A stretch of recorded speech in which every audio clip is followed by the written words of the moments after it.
The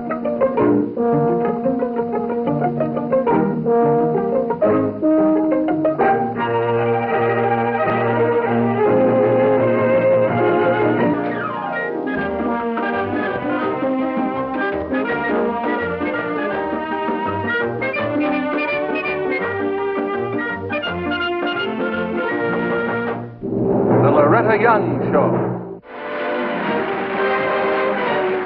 Hello. You know, they say that advice is the easiest thing in the world to give. I wonder if you've ever found yourself in the position of having to practice what you've preached to someone else. Our story tonight begins in a lovely New York apartment on Sutton Place, and our hostess is Katie Wells. Here's your refill, dear. Thanks. She's a smart one. Look out for her, Andy. Want some more coffee, Janet? Thank you. I know you take brandy in yours, boss. I'll skip the coffee this time. Oh, straight, huh? What a stunning bracelet, Katie. Is it new? Oh, no. Little old last year's. There you are. Greg designed it for our anniversary. Isn't it pretty? It's just beautiful. You never use colored polish, do you? No. And it's my big frustration. I love it. The redder the better. But my beloved husband won't stand for it. That's right. I'll put up with a lot. And you have, darling. For nearly 15 years. But no red fingernails. No man really likes it, you know. I really don't believe that, Owen. But I have to pamper him a little bit. Katie, I hope you never have a worse problem in your marriage. Come on, Carol. It's your play.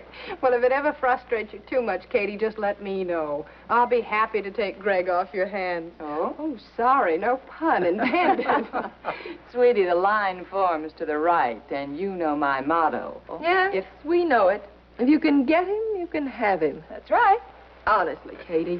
Hey. Sorry, Andy. I've got to call my house.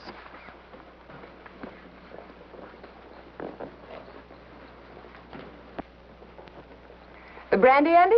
Yes, thanks. That sounds like a song title, doesn't it? What's the matter with her? I thought she was your best friend. She is. Who but a best friend could talk to me like that, hmm? Katie, how about that moonglow layout? Will it be ready tomorrow? Layouts, boss. 3 of them. He pays your money and he takes your choice. What a gal. He pays for 1 and you get 3. You know, Katie, I really envy you. In a nice way, of course. Beautiful house, perfect servants, and an exciting career. Please, don't call it a career. It's a job. Oh, it's very exciting, but it's just a job. An adorable boss. And a wonderful husband. Well, thank you. How do you do it? Just lucky, I guess. All that, and you're pretty, too. Oh, just flatterer. doesn't seem fair. That's right.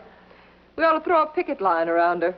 Katie Wells, unfair to organized women. Oh, touche, Carol. Touche. Sorry. It has nothing to do with you, really. Uh-huh. Forgive me? Oh, of course. Forget it. Give me a lift, will you, Andy? Sure. There's no point in waiting for Jim. You have to rush off so soon. I've got to. May I give you a lift, too? Fine, thank you. There's always room for one more. Carol. Sure tells Jim we missed him, huh? Good night, honey. Oh, now, look, everybody doesn't have to rush off at once. Oh, I'm sorry. Well, good night, Owen, and thanks, dear, for coming. Good night, Good Andy. night, Janet. Wonderful time. Night, Good night, Andy. Katie. Next time I play Scrabble with you. You certainly do. Oh, one of the nice things about having an industrial engineer for a husband is he's such a help around the house. Oh, thank you, ma'am. I have the very best references. I bet you tell that to all the girls.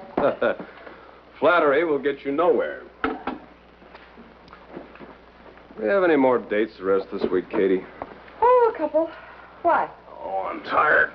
Oh. I wish we didn't have to be quite so social. Well, I thought you loved going out. Oh, I used to. Oh. No more, though. You know, I'm no kid, Katie. Oh, you.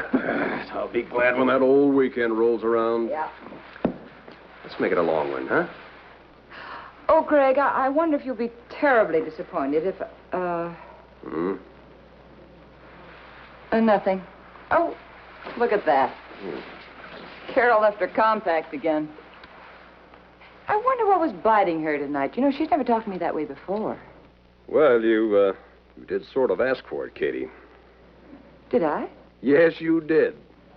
I'm afraid sometimes I do seem a bit, well, let's face it, a bit smug. But then that's your fault, because you make me so happy and safe.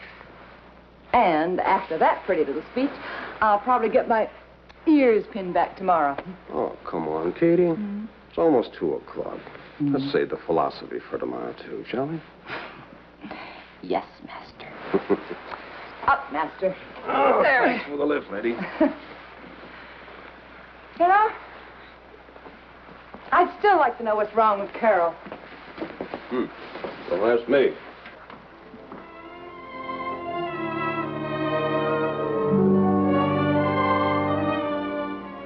So now you know why I was such a fiend last night. I was frantic. I'd seen it coming for a long time, but I wouldn't let myself face it. Katie, what am I going to do? I can't face life without Jim. You know all the answers. Tell me what to do. Look, Carol, are you sure? Are you positive? He was waiting for me when I got home last night. Oh. He wanted to be honest with me, he said. Couldn't bear living a lie. Well, you wouldn't want that either, would you? Oh, no. I know I don't want to lose my husband. I can't bear to be poor Carol. We must have her over for dinner some night. One of those women's exchange women who sit around with other lost souls eating rabbit's food and whipped cream. For a woman my age, there's nothing worse than not being married. Nothing. Not even losing your pride? No. Pride's a poor substitute for love. And I love him. Oh, I know you do, Carol. I know that. What can I do? Well, the first thing to do is not get hysterical.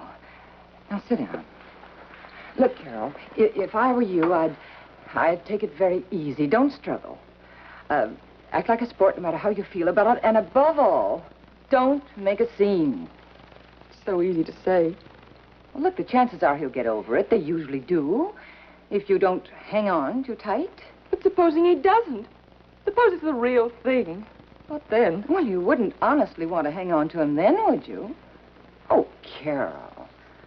Can't imagine trying to hold a man against his will. No, I suppose you can't. With you, it's different. You have your own job, your own life. You'd never be poor Katie. What am I talking about? That is my nightmare, not yours.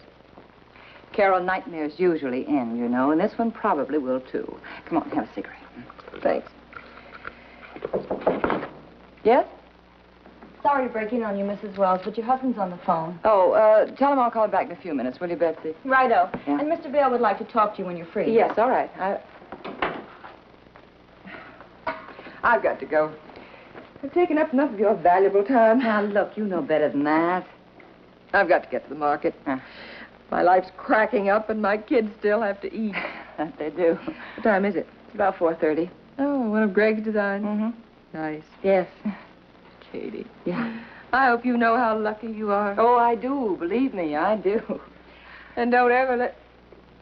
Oh, Katie. Come on now, baby. Chin up, Remember what I said. No scenes. You promise? I can't promise, but I'll try. That's my girl. And remember, you call me anytime you want, huh? Thanks. Day or night. Yes.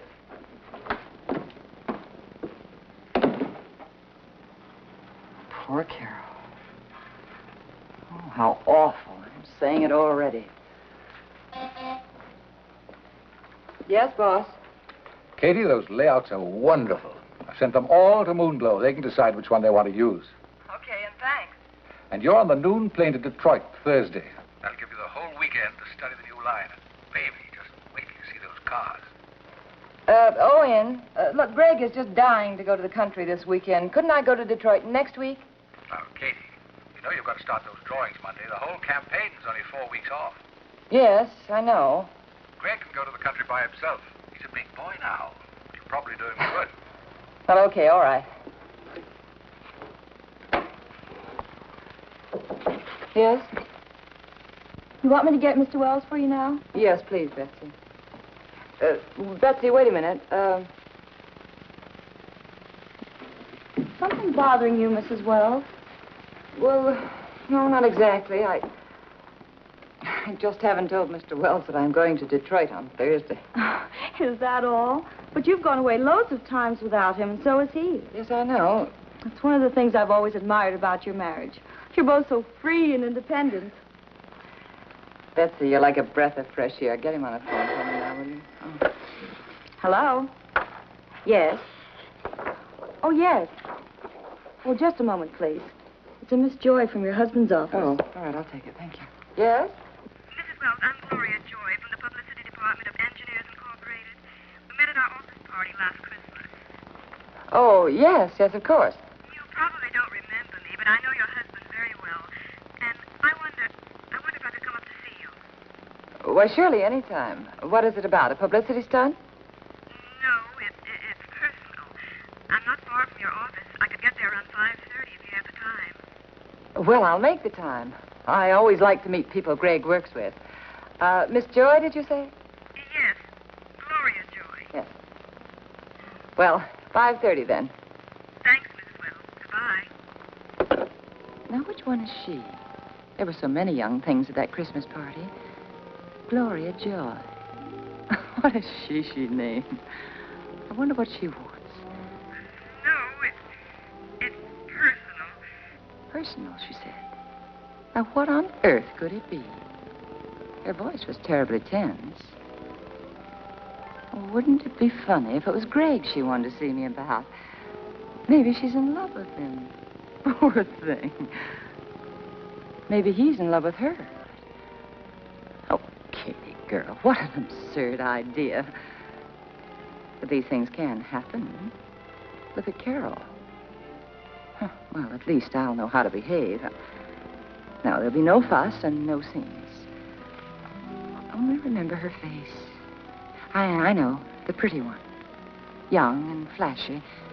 She'd have to be with a name like that. Too much makeup, probably. And, plenty of mascara. Too much jewelry. Wrong clothes.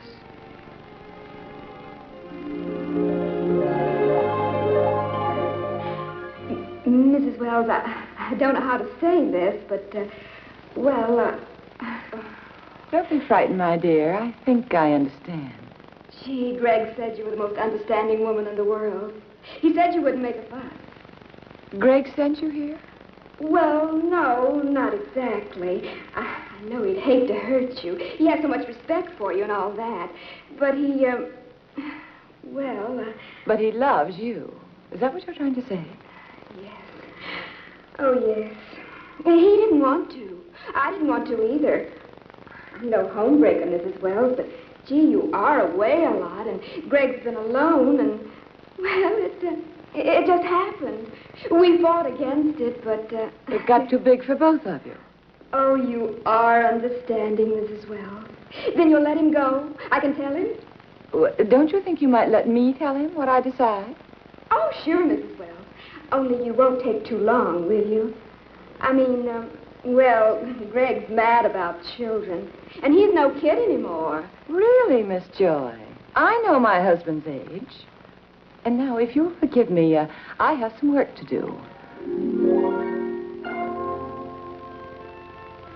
Whoa, Katie, girl. Hold your horses. Your imagination ran away with me. But he said it himself. Only last night he said it. You know, I'm no kid, Kitty. He always did want children. So did I. It wasn't my fault I lost the baby. Greg never blamed me. He was terribly sweet about it then.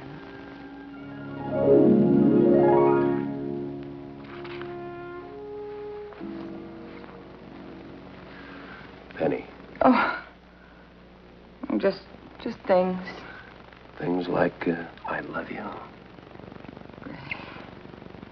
Oh, come on, Katie. You promised me you wouldn't brood about it anymore. Well, it isn't just losing the baby. It's knowing that we can never have any children at all. Who says we can't? What? What's to stop us from adopting 3 kids or 4? Tell you what, Let's make it an even dozen. Oh, can you imagine the sound of 24 little feet battering around this house? Oh, sweetheart. I've been waiting to hear you laugh again. Oh, Greg. I do love you. And why didn't we adopt Denny? I never had the time, I guess. I was always too busy working and having fun. Well, now maybe it's too late. But even if it were true about Greg and that girl, he wouldn't let her tell me. He'd come to me himself. Still, you never can tell. Look how I've been stalling about a simple thing like going to Detroit on Thursday. Then what must it be like to spring something tremendous like wanting your freedom? Yeah. Yes, you might very well let the other person do it. And Greg has been acting a little constrained. Especially last night. Well, you did sort of ask for it, Katie. Katie. That's all he called me. He never said darling or dear the whole evening long. Stop it, you idiot. Acting like a girl in a Dorothy Parker story. Well, it won't be long now. 5 o'clock, she said. Gloria Joy. Maybe she doesn't look like her name at all. Publicity department, Probably terribly, terribly clever. Chic. Eye out for the main chance. Oh, I know the type.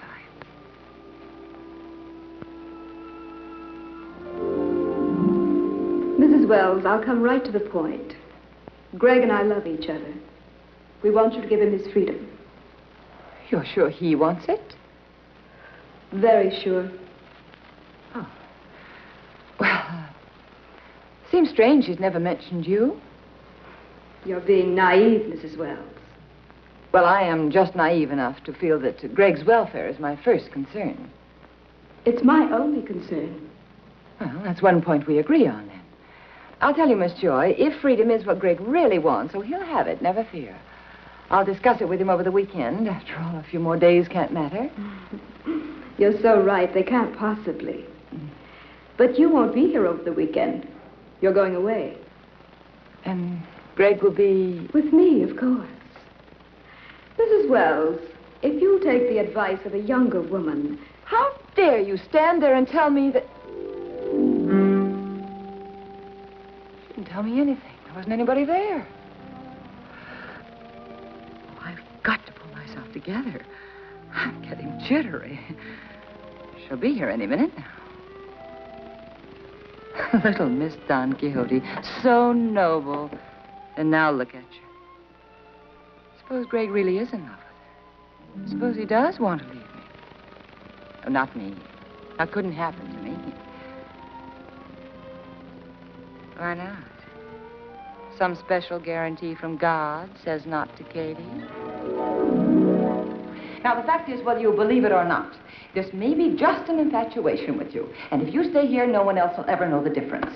Oh, Greg, can't you see I'm trying to protect you? Yes, I can see you're protecting someone. But I'm not so sure it's me. In any case, it doesn't matter. Whether you believe it now or not, it's not an infatuation, and I won't get over it. And I can't stay here, not for 6 months, not for another day. Where are you going? To a hotel till I can find an apartment. Oh, well, now, wait a minute. It's not that simple. I mean, if you go to a hotel, I just can't run this house on my salary alone. I wouldn't expect you to, Katie. I'll make any kind of an alimony arrangement you suggest. I'll get it. Hello? No, not now. Well, not so good. I'll explain when I see you. Yes, this evening. Oh, a little later. No, not too much later. All right. Bye. Greg, you are not going to see her later. Katie. No, I am sick of being a good sport and sensible and civilized and gracious. She can't have you, Greg, because I'm going to fight to keep you. Katie, you're hysterical. All right. If it's being hysterical to love a man and fight for that love, then I'm hysterical. But, Katie, you've always said... I know what I've always said. If you can get him, you can have him. I've also said no haggling and no hysterics and above all, no scenes. Well, you can just forget what I said. We've had a good marriage and I'm not going to let you throw it away. I love you, Greg, and I won't let you go. She can't have you. That woman cannot have you. What's the matter with me? Oh. Oh, yes, Betsy. Miss Joy's outside. Oh, well, hold her out there for a few minutes, will you? I'll buzz when I want her. Yes, ma'am. Betsy, Yes? what is she, never mind. Mrs. Wells, don't you feel well? You look sort of pale. Oh, it's nothing. I have a little headache, that's all. Oh, can I get you something?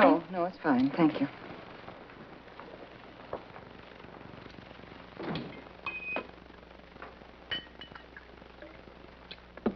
I'm no homebreaker, Mrs. Wells, but, gee, you are away a lot, and...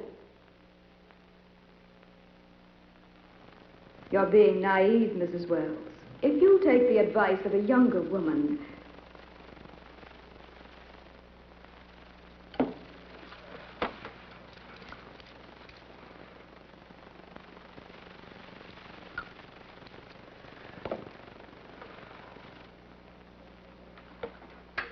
Betsy, send her in, please.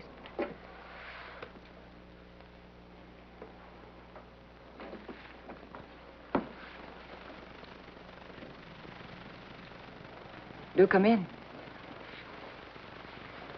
Sit down. Thank you.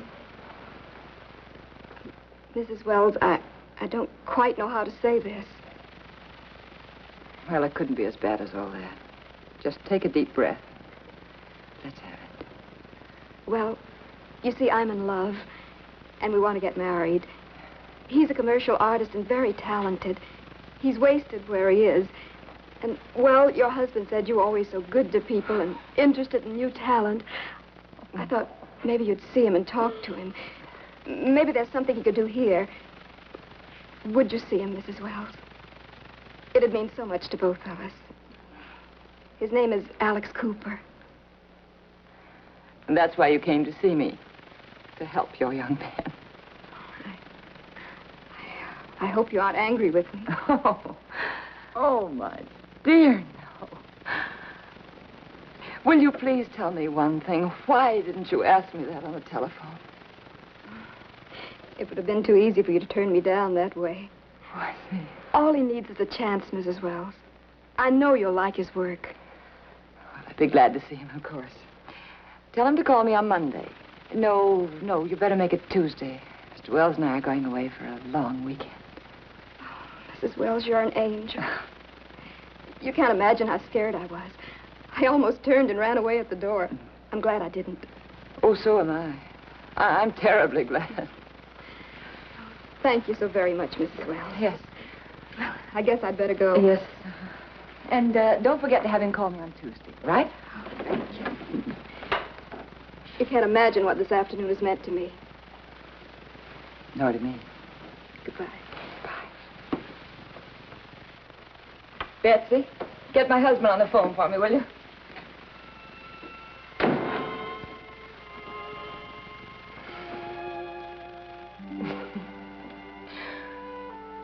Oh, Catherine Wells. You're a prideful, smug, stupid woman. I hope you've learned your lesson. Hello, darling. You want to know something? I love you. Oh, nothing. I just wanted you to know it. Oh, woman, know thyself and thy frailties first. Then you begin to be a woman. Well, good night. See you next week.